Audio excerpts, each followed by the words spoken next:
বিগত 16টা বছর বাংলাদেশের মানুষ দুঃসহ যাতনার মধ্যে দিয়ে গিয়েছে। আমরা দেখতে পাচ্ছি আবারও একই কালচারের মধ্যে আমাদেরকে নিয়ে যাওয়ার চেষ্টা করা হচ্ছে। তো এই জাতীয় জায়গাগুলো থেকে আমরা বলতে চাই যে আপনারা একটু সংস্কারগুলো করেন। সংস্কার করলে তো আপনারাই থাকবেন, সমস্যা নাই। আমরা সবাই সহযোগিতা করতে চাই, আমরা সবাই সহযোগিতার ভিত্তিতে আমাদের দেশটাকে গড়তে চাই।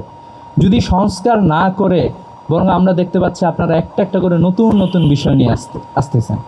আমরা দেখলাম যে প্রধানমন্ত্রীর নতুন কার্যালয় বানানো হবে, সেখানে বাংকার বানানো হচ্ছে। 200-র বেশি সার্ভিস ও ফিচারে লেনদেনের সব বিকাশ অ্যাপে সম্ভব। পিছন দিয়ে চলে যাওয়ার জন্য সুড়ঙ্গ বানানোর প্ল্যান এখানে নেওয়া হচ্ছে।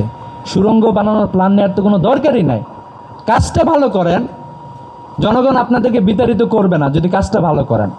আর জনগণের মতামতকে অগ্রাহ্য করবেন, আবার হচ্ছে ব্যাকআপ প্ল্যান একটা রাখবেন যে আমার গণভবন কিভাবে হবে, এখানে আমি কিভাবে থাকব, কোনো যদি অসুবিধা হয় তাহলে কিভাবে পালাবো।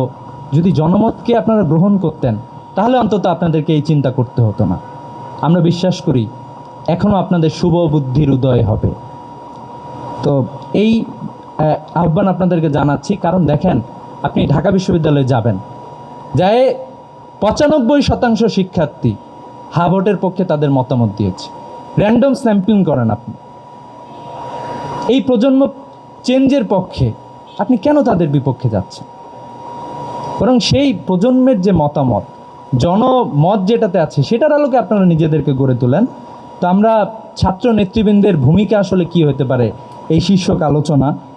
তো আমি আহ্বান জানাতে চাই যে ছাত্র নেতৃবৃন্দের অন্যতম একটা, ছাত্র দলগুলোর অন্য, ছাত্রদের যে সংগঠনগুলো আছে তাদের অন্যতম একটা বড় জায়গা হচ্ছে যে জনমত গঠন করা।